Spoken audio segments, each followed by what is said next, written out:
In this video, we'll go over some of the best plant-type monsters in the game.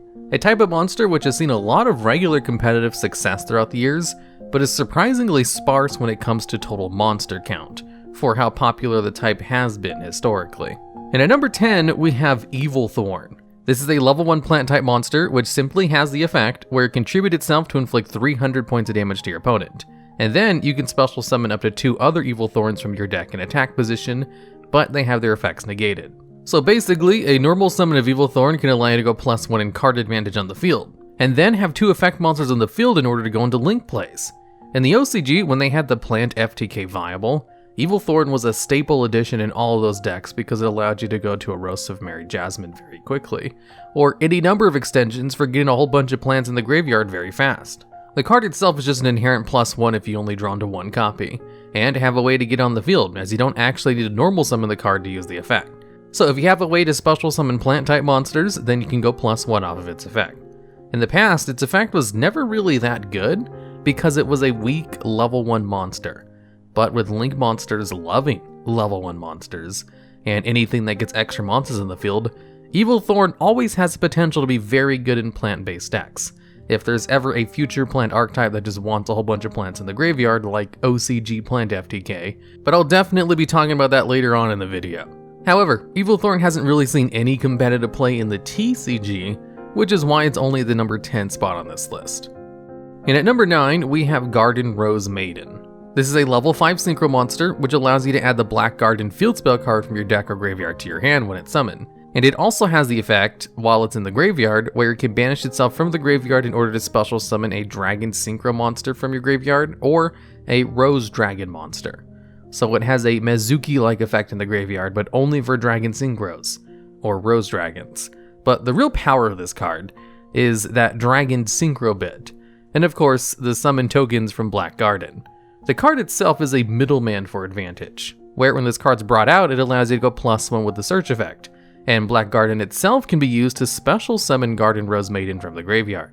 And Garden Rose Maiden gains advantage from the graveyard by allowing you to revive a Dragon Synchro. One of the best targets being Crystal Wing Synchro Dragon, since it has an excellent negate effect on the field that doesn't require it to be summoned in a special way, unlike Borreload Savage Dragon, which isn't as useful if it's brought out from the graveyard. And because of its ability to search out Black Garden and revive Crystal Wing Synchro Dragon, it was actually used in some combos in order to set up some pretty decent boards of monsters with negates, which is the name of the game in modern YuGiOh, made even better with Crystron Halki Fibrex. And at number 8, we have Predaplant Triphyoverutum. This is a fusion monster of the Predaplant archetype, which saw a lot of competitive success thanks to the fact that it's an excellent super polymerization target. It requires 3 dark monsters on the field as its materials, and since super polymerization allows you to use monsters on your opponent's side of the field for a fusion summon, and also since dark attribute is the best and most used attribute in the game, bringing out Predaplant Triphyoverutum with super polymerization is the same as removing 3 targets from your opponent's side of the field in most cases. It also has an excellent effect while it's on the field, where once per turn it can negate the summon of a monster from the extra deck. And it also has another niche effect, where it can revive itself from your graveyard if you have predator counters on the field. Now, I should also mention Predaplant Dragostapelia, since it's also a Predaplant monster that was used as an excellent super polymerization target, as it just requires 1 fusion monster plus 1 dark monster, and a lot of meta decks play fusion monsters. And Predaplant Dragostapelia has a somewhat more useful effect, as on a quick effect it can place a predator counter on one face-up monster in order to negate that monster's effects and change its level to 1. And since I have a rule about only including 1 monster from each archetype, I thought Predaplant Triphyoverutum and Dragostapelia were a little bit too similar, so I just combined them together at this spot on this list. They both saw a lot of competitive play and continue to see competitive play, but mainly as super polymerization targets. Oh no, the plants are taking over the world. We have to hack into their mainframe right here in order to shut down their growth supplements. But won't they know we're hacking into their thing? Not if we use Surfshark VPN. Surfshark VPN allows you to hack into something without detection? No, of course not. But it will allow us to watch The Office on Netflix while we do it, by simply setting our country region to the UK. How will that help us go unnoticed by the plant overlords? Simple. If we use Surfshark VPN's built-in blind search feature, we can look up instructions online without anyone spying on us, including algorithms and companies who might want to sell us bald cream supplements. But how do they know that you're balding? It's because they spy on our search habits, which can be prevented if you use a VPN. That all sounds good and all, but that doesn't really help in our particular situation. It sure doesn't, but if you click on the link in the video description and sign up with the promo code TheDuelLogs, you can sign up for Surfshark VPN and get 83% off, and 3 extra months for free. Oh no, the plants have caught on to our location. Hurry, we need to sign up with Surfshark VPN before the promo code ends. And at number 7, we have Traptrix Rafflesia. This is a generic rank 4 monster that can be brought out with any 2 level 4 monsters as materials. It is unaffected by trap cards while it has Xyz materials, and protects other Traptrix monsters while it's on the field, except itself. Now, what's really good about this card is its quick effect, where on a spell speed 2, if the activation requirement is met for a trap hole card in your deck, you can detach one of this card's materials and send that trap hole card from your deck to the graveyard in order to apply that card's effect as if it came from Traptrix Rafflesia. And considering the number of trap hole cards there are, this card basically is one of the few cards in the game that gets to choose which effect it has. So if you have Treacherous Trap Hole in your deck, this card basically has spell speed 2 effect to destroy 2 cards on the field, which already is pretty good. Although that's not the card which is most commonly used with Traptrix Rafflesia. In fact, it's hardly ever used with it, surprisingly enough. No, the 2 most used cards are Bottomless Trap Hole and Floodgate Trap Hole. Bottomless Trap Hole allows you to banish a monster if it's summoned and has more than 1500 attack. And Floodgate Trap Hole allows you to change a monster to face down defense position when it's summoned, and then that monster cannot change back up, except by some kind of card effect. So you can permanently shut down a monster on the field. And it's real hard to get down a face down monster if you don't have a way to tribute it or use it as a fusion material. And since Traptrix Rafflesia is generic with its materials, it was commonly just played in normal decks that don't have any other Traptrix monsters in the main deck. And they would just run 1 to 3 trap hole cards in order to make sure they had a live target. And at number 6, we have Lonefire Blossom. This card is a beast when it comes to plant monster support, and it appears in basically every single deck that runs plant monsters that want to hit the field, as it has a very good effect where once per turn you can tribute a plant monster to special summon any plant monster from your deck. And what do you know? Lonefire Blossom itself counts as a plant monster that it can tribute. And also, the effect is only a soft once per turn. That's why this card was limited to 1 copy for a lot of years, because what you can do with Lonefire Blossom is just bring out the other 2 copies from your deck to fill up your grave by just using the effect over and over. That way you can get 3 plant type monsters in the graveyard before using its effect for a 3rd time to bring out an actual plant that you wanted from your deck. And there's no limitation to the monster you can bring out from the deck. Generally, when a card is able to bring out a monster directly from the deck, it's slapped with all kinds of limitations and restrictions because that's one of the most powerful places to special summon a monster from.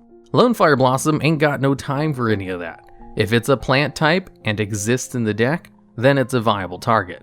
And there aren't really other monster types that have a card as powerful to bring them out of the deck like Lonefire Blossom. So Lonefire Blossom existing just adds power to the plant type in pure consistency. And it's why some plant monsters have effects that restrict how they can be special summoned, because the creators are aware that Lonefire Blossom exists. So Lonefire Blossom has basically seen play ever since it came out, and whenever there's a plant-based deck, you can expect to see Lonefire Blossom inside of it. However, even though this card is super iconic and one of the plant monsters in the game, the top 5 spots are just a little bit more useful outside of plant-based decks. So they've just seen a lot more play or are just a lot stronger. And at number 5, we have Predaplant Orpheus Scorpio.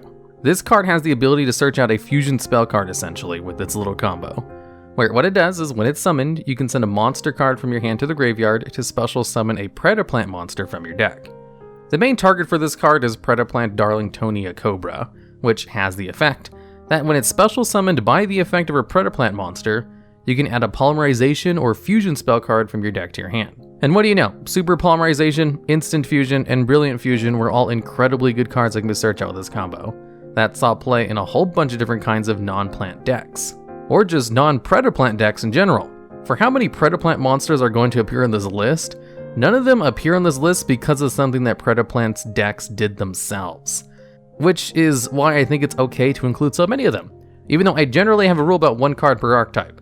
Now, another great thing about Predaplant Orpheus Scorpio is the fact that the process of basically searching out any fusion spell card, you get 2 monsters in the field of the same level, level 3, and both are dark attribute. This just combos so well in a lot of different decks, or if it doesn't, you at least have 2 effect monsters in the field to go into link plays, which is also just super useful. You do have to discard a card in order to pull off the combo, and you do have to play 1 Garnet in your deck, but it's such a strong starter to any kind of play that it saw a lot of competitive success over the years, especially in decks that played other fusion spell cards besides Super Polymerization or Instant Fusion.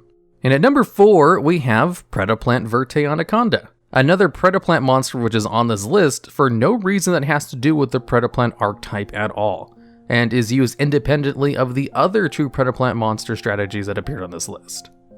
Now, what this link monster does, which only requires 2 effect monsters as materials and has excellent link arrows, is once per turn, you can change 1 face-up monster in the field to the dark attribute.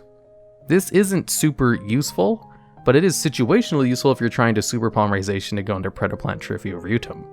Now, its other good effect is it allows you to pay 2,000 life points to send a fusion or Polymerization normal or quick play spell card from your deck to the graveyard, in order for this card's effect to become that card's effect, and then it locks it as special summoning for the rest of the turn.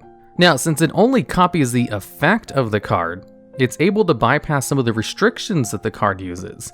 So it can be used in order to send Red Eye's Fusion from the deck to the graveyard, after you've already summoned a whole bunch of monsters for the turn, where normally that wouldn't be possible because of the limitations of Red Eye's Fusion, where it doesn't allow you to summon monsters the turn you use its effect.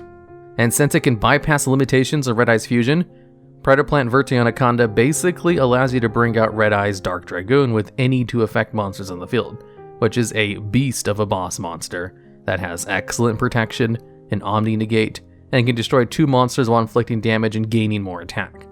Outside of the Red Eye's Dark Dragoon combo, which is definitely the most useful feature of the card, you can also send Super Polymerization to fuse 2 of your opponent's monsters for something else, and it can also be used in order to activate other fusion cards from the deck. But it's really hard to beat the power of just using Red Eye's Dark Dragoon over anything else. Once they eventually ban Red Eye's Dark Dragoon, Predaplant Verte Anaconda will probably stop seeing staple play and probably go back to just being a strong fusion support card, unless they ban this card first. Although, with its current power in the metagame to bring out Red Eye's Dark Dragoon so easily, it's definitely the best plant-type monster in the game that's not currently banned. And at number 3, we have Glow-Up Bulb. This is a level 1 tuner monster, which can special summon itself from the graveyard by sending the top card of your deck to the graveyard. And since its effect is so good, it has the restriction where it can only be used once per duel. The effect to special summon itself from the graveyard without actually having to use a resource is an inherent +1 in card advantage, which is why the card was originally banned in the earlier days of the game, at the beginning of the XC's format. Although eventually the power creep of the game got to the point where Glow-Up Bulb wasn't as overpowered as it once was, and was only really useful in niche decks. That was until Link monsters came out and we got Crystron Halki Fibrax. With a single Glow-Up Bulb and a Link Karibo, you can go into full Halki Fibrax combos and set up a full board that only took 1 card from your opening hand. Basically, any tuner monster that can special summon itself from the graveyard allows you to go full Crystron Halki Fibrax combos, which can end on so many different kinds of boards that the general gist of those kinds of game states involve things like Red Eye's Dark Dragoon, Borreload Savage Dragon, True King of All Calamities, and a whole bunch of other cards that can just stop your opponent from playing the game. So Glow-Up Bulb and a couple of other tuner monsters that share the same distinction were eventually banned because they're just too strong with Crystron Halki Fibrax in the game. And at number 2, we have Phoenixian Cluster Amaryllis. This is a card in the TCG that is currently banned, but never actually saw any competitive success in the TCG. That's because it was preemptively banned before its actual problem cards could be released that made the card broken, as Phoenixian Cluster Amaryllis is involved in a plant FTK combo, and I should note, before I explain what that combo is, this card has the effect where it cannot be special summoned except by its own effect, or 1 specific support card. This card is another example of a plant monster having restrictions to be special summoned because Lonefire Blossom exists. And basically, what this card does is if this card is in the graveyard during the end phase because it was destroyed, you can banish a plant-type monster to special summon this card. And if this card is destroyed and sent to the graveyard, you get to inflict 800 points of damage to your opponent. So, if you simply get out the Link monster, Topologic Bomber Dragon, it has the effect that if a monster is summoned to a zone that a Link monster points to, you get to destroy all monsters in the main monster zones. and this effect is not once per turn. And neither are any of the effects of Phoenixian Cluster Amaryllis. So if you simply get 10 plant-type monsters in the graveyard, which is real easy thanks to cards like Lonefire Blossom and Evil Thorn, then you could just activate this effect 10 times during the end phase, with Bomber Dragon Blown Up Phoenix, inflicting 800 points of damage to your opponent and then coming back to do it again. You could deal 8,000 points of damage to your opponent during the end phase for an FTK. And it was a very easy combo to set up. So Phoenixian Cluster Amaryllis was just banned, so it never actually saw any play before this combo was introduced with Link monsters. And generally, they ban older cards if they break newer cards, rather than the other way around.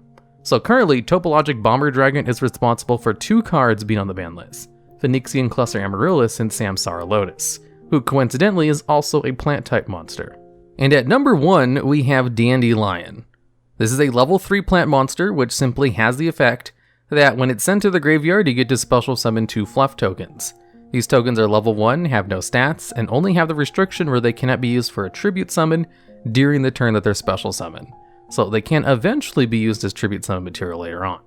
Now, the effect to special summon these tokens is not once per turn, does not miss timing, and is incredibly easy to proc its floating effect, as you can get it off by just sending the card from your deck to the graveyard, or detaching it as an Xyz material or any other way to get it to the graveyard.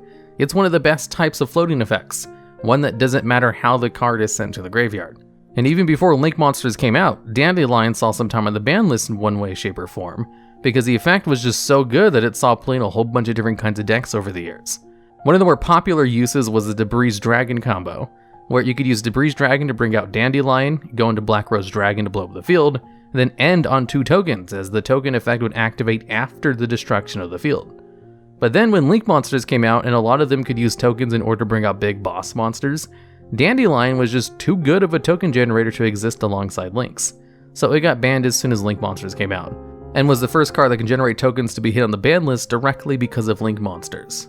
They banned Dandylion before cards like Grinder Golem or Gofu the Vague Shadow, 2 other broken token generators which probably just went under the radar because those cards didn't actually see competitive success before Link monsters. Whereas, since Dandylion did see competitive success in the past, it was more noticeable as a possible problem card.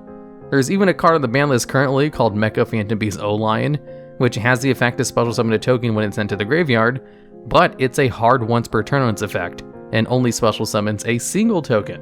Granted, the monster itself is also a tuner, which makes it more valuable, but if a card that summons 1 less token for the same requirements with a hard once per turn is considered too strong, you can kind of see why Dandylion was banned preemptively.